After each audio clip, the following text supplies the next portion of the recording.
So how much rust is too much?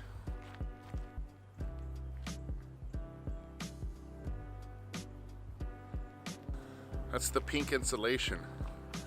They put it in the frame above the belly pan. And the problem is, this is nothing but a sponge. It retains the water, so it sits there, and it just falls itself inside the frame, and it just rots out the frame.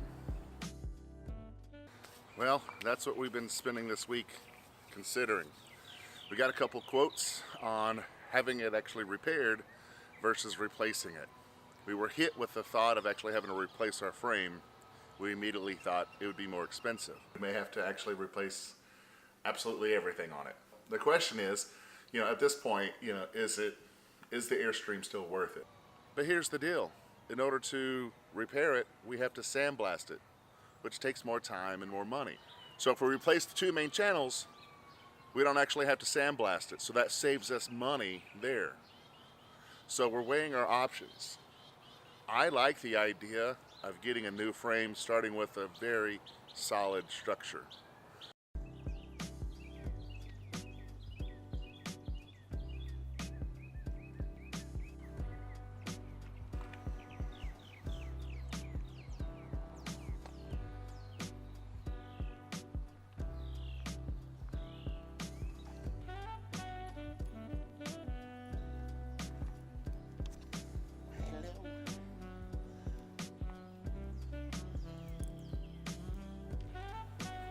And it just sits there,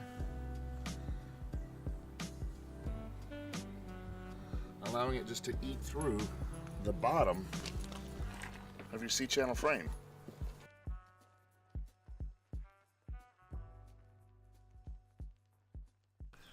Here's what we got going on. So we got a quote just to sandblast it online, send a couple pictures. It's kind of a lowball quote, anywhere between $200 and $400. We think, hey, great deal. I took some videos, sent it over to him, and it jumped up to upwards of $2,000 just to sandblast it. It was another $1,500 to actually repair some of the stuff that he just saw, not even counting underneath. And that's where, we have the issue. We did take this out to a trailer repair shop, and they actually work on big rigs. And you pointed out that, in certain areas this place is buckling. I know that, some people were saying, well, yes, this frame is meant to bend, and I totally get that. I'm not worried about the bending. I'm not worried about the back end sagging because it's brand new. But what I'm worried about is the buckling, and I'll show you that. Right here in the bottom of the frame right here. Now, it's actually beginning to buckle up. I don't know if it translates well in the video, but it's probably up between an eighth of an inch. It's actually buckled up right here. Now again, not an expert, but whenever I have an expert tell me that this is buckling right here, and they would prefer to go ahead and replace it versus repair it. And whenever they come back with a quote that's roughly the same as it is for us to repair it, this is what they were concerned with. And that is where the metal is actually buckling up underneath because of the weight, because of, maybe it getting hit or something. But we got a quote, like I said, all in, if I repair it, roughly about $3,500, not counting, whatever type of material we put on top of the metal. I got a quote to actually replace the two main beams that we have for roughly $3,500.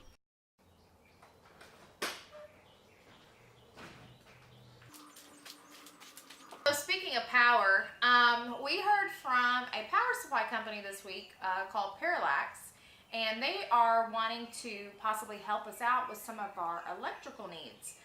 They specifically work on things like circuit breakers, converters, fuse panels, things like that. Transfer cases. Yeah, they used to actually be one of the providers that Airstream used for several years.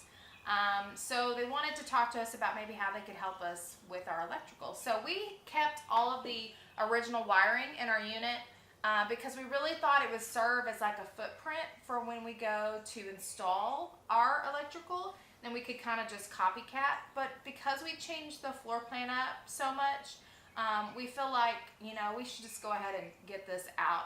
We also want to clean the interior of the unit. And the wiring and all the stuff that's holding the wiring is kind of in the way for that because we've got some plans for insulation and we just want to try to get as much of the grime and nasty stuff off as possible.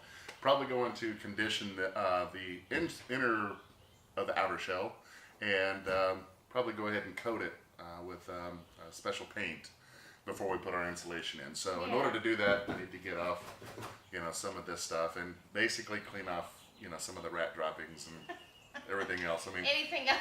Hopefully you only open it once, but if you open it once, you might as well clean it all the way down. Yeah, So. I mean, take advantage of it being completely open and exposed. So we're gonna work on that today. What else are we gonna try and tackle today? There's just so much for us to do. We have the awnings that haven't been tackled yet. They seem to be frozen and locked into place. Yeah, and you know what? I've done a lot of video researching, trying to find information on how to open your vintage Zip D awnings, and I found lots of videos for the new ones and simple, like this is how you do it. But for people who like their awning is stuck, trying to troubleshoot what you need to do to try to get it unlocked. So we're going to explore that. We're going to document that whole process, and hopefully it will turn out to some good video that we can share with you guys in a couple of weeks. Whether it works or whether it doesn't. If it We'll works, we'll show you. If it doesn't, all of this is cut out. Right, that's right. All right, so here's the challenge. We're going to get all the wires down. I'll take the 110 if you'll do the 12 volt. I don't know what any of that is. You tell me what color You take wire. the thin wires. Okay. I'll take the thick wires. Hey, thick and thin.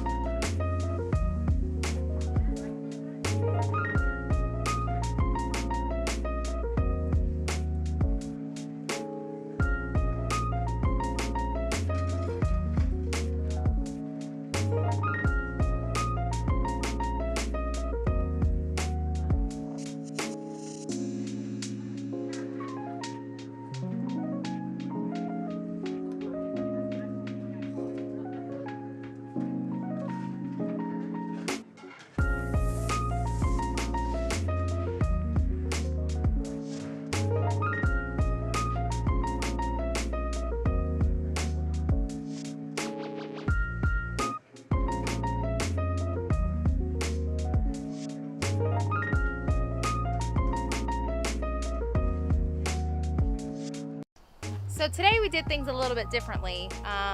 While we're working on our unit today, we decided to go ahead and take some pictures of a problem that we're encountering and ask you guys for your suggestions. We really appreciate all of the suggestions that came in on our Instagram and our Facebook posts.